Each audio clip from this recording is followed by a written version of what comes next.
'Twas the night before Christmas, at a picture of a Shutterstock house. Lelskia was in there as a cat, not a mouse. The Wolf 2010 video script was crumbled without a care, in hopes that this Christmas video would be favorably shared. Christmas. The most wonderful time of the year is what they call it after all. The snow aesthetically falls gently to the ground, making the weather so bitterly cold yet chipper. For the young, it's a time of relaxation away from studying, and the mature uses the same time to gather them around for decorating the tree. Where creamy and cold eggnog coexist in harmony with the hot and soothing chocolate, it's the season of giving and getting with your family. The atmosphere of the end of the year just feels so perfect, where the year's long and hard work is concluded to give time for rest, reflection, faith, and resolutions. And I will always relish the feelings under my nice warm blanket. Yep, nothing can make it more immaculate than this. Especially not 90-degree weather during the most active season of the year. And I couldn't even imagine.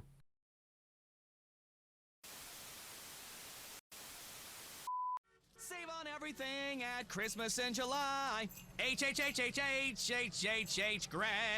Panasonic Blu-ray $99. What the hell is this? HHgregg.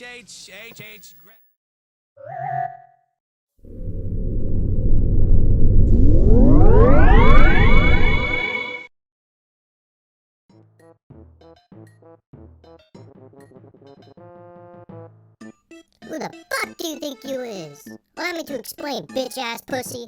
You disrespected Christmas in July by turning off your broke-ass TV. Seems your motherfucking Christmas in July spirit is at an all-time low. Let me explain this shit. Actually, you explain this shit, bitch. Been making commentary 6 years and you still can't make a video for shit. Ladies and gentlemen, sit back, relax, put some more wood in the fireplace, and get bundled up tight. I'm your story narrator, Cryptic Comms. And I'm your host, lelskia McFactoid, and today we're going to be looking at the history of Christmas in July. So please, enjoy the video. Christmas in July is an unofficial holiday that's celebrated in places around the world where the summer season occurs in July. The niche celebration ceremony takes place on July 24th and July 25th, which is a month after the middle of the year / the halfway point of Christmas for the year. Well, why not just have it on June 24th and 25th then? Shut your bitch ass up and keep reading.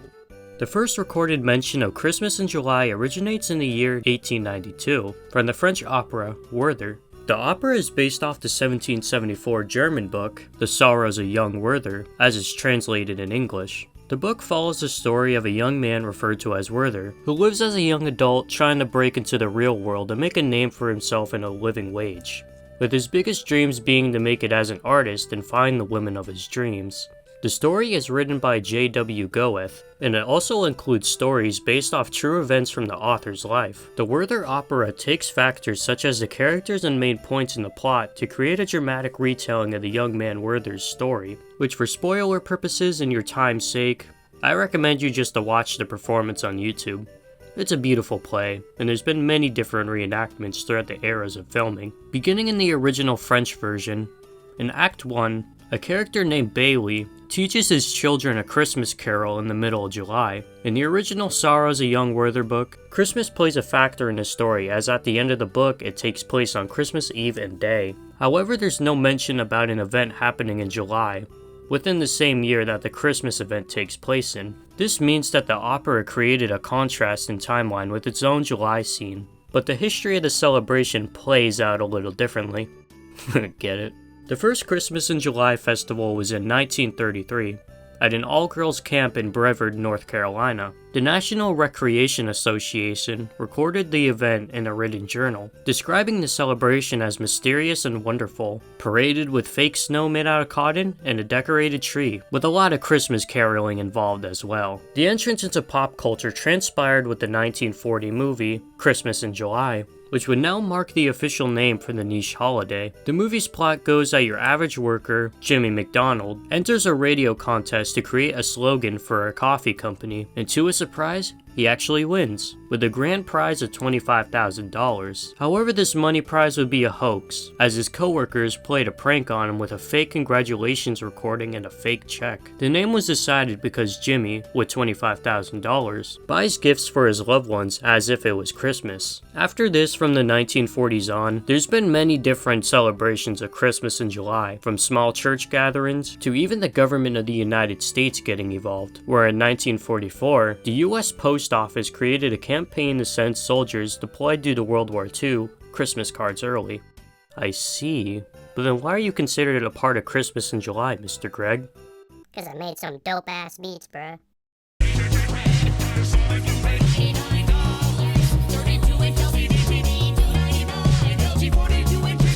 As HHgregg played his terrible ass beat, Lelskia is still dazed on how this song and the niche festival came to meet.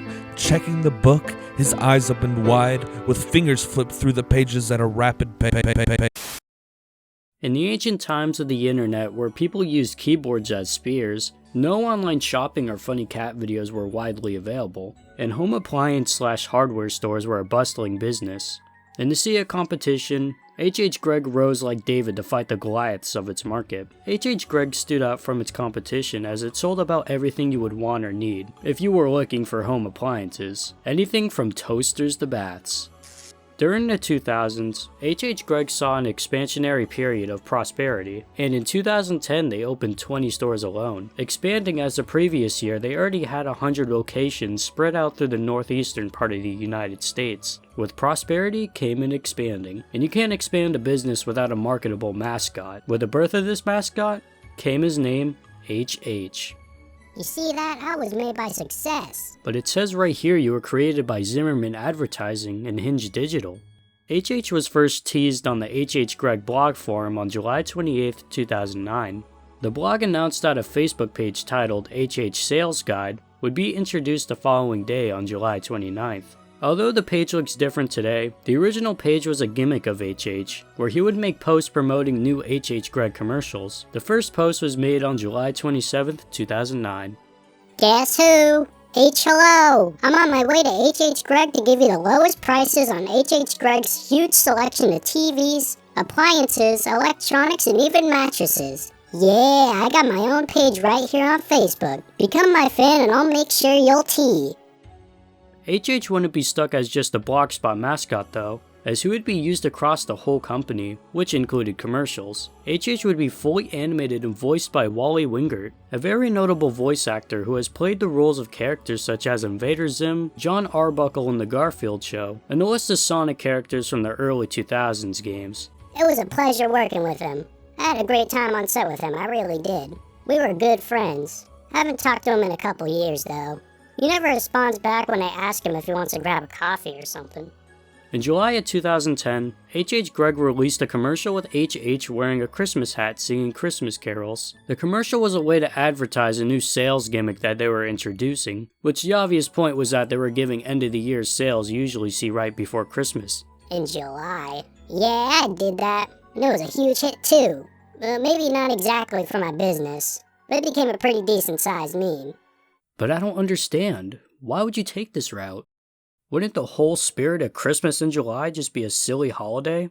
Just for pretending Christmas is around to spend time with your family? His eyes opened wide, with fingers flipped through the pages at a rapid pace. His revelation was how the Industrial Revolution was a disaster for the human race. Lelski's heart grew bitter and angry, for what was supposed to be for family and kindness instead has been poisoned with greed. This is not only the downfall of Christmas in July, but for the festive season as a whole. It's companies like you that ruin the family holidays. Don't be so ridiculous. I was just clearly trying to get electronics on sale. Who doesn't like discounts? And who needs a TV in the middle of July?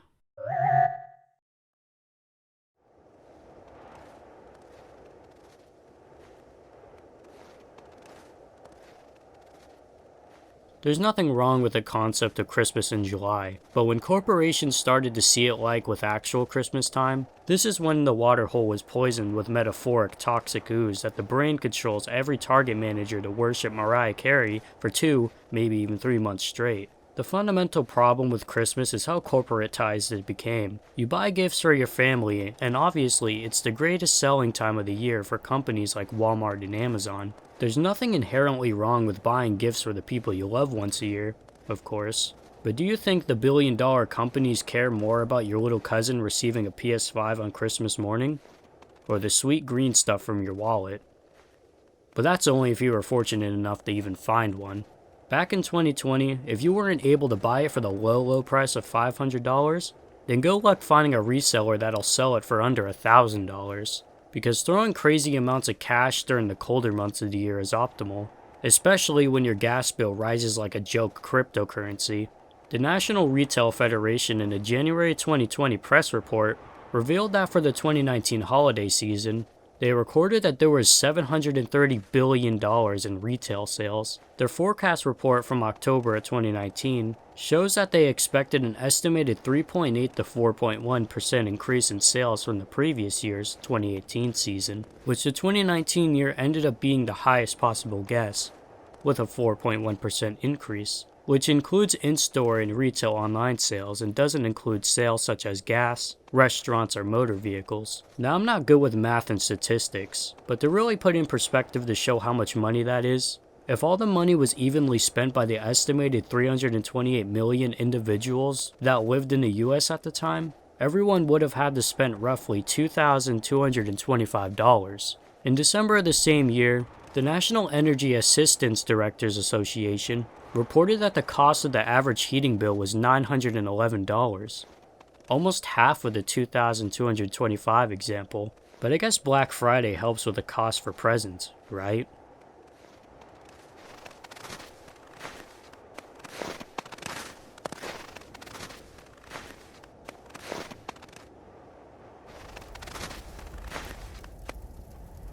Oh dear Lord, please help me. The customers took it all from me.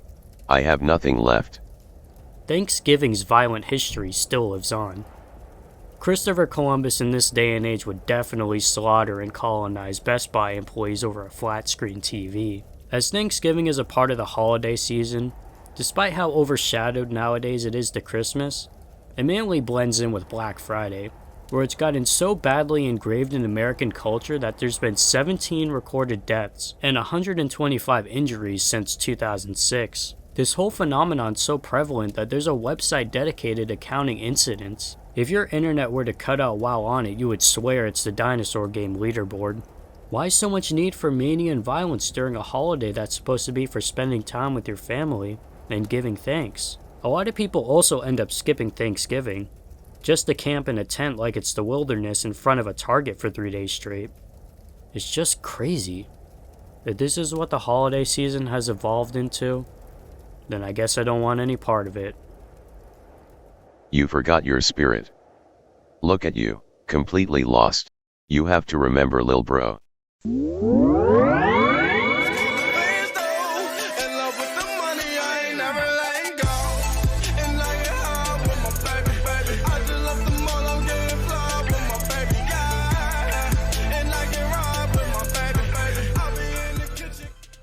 And what happened then?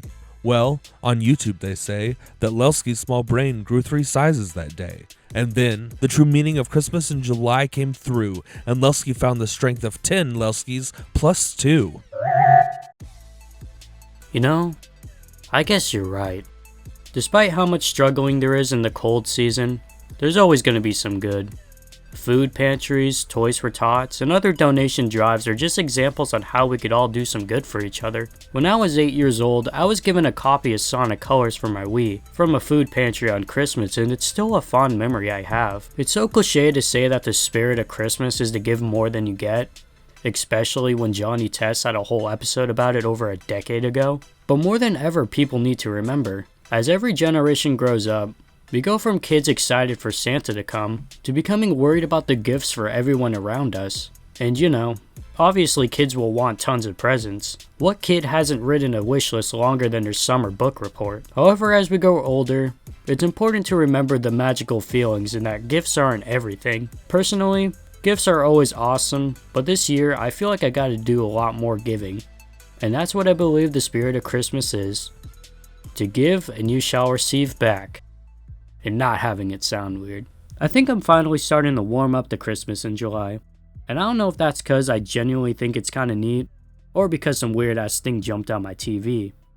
I gotta say, you really exceeded my expectations. Seems your Christmas in July spirit's at an all-time high. I wish I could say some more, but I don't. I'm out this whack-ass room. Till next time, bitch. And so Lelsky, with this newfound joy, decided to declare Christmas in July as part of his annual activities. The end. Or some shit.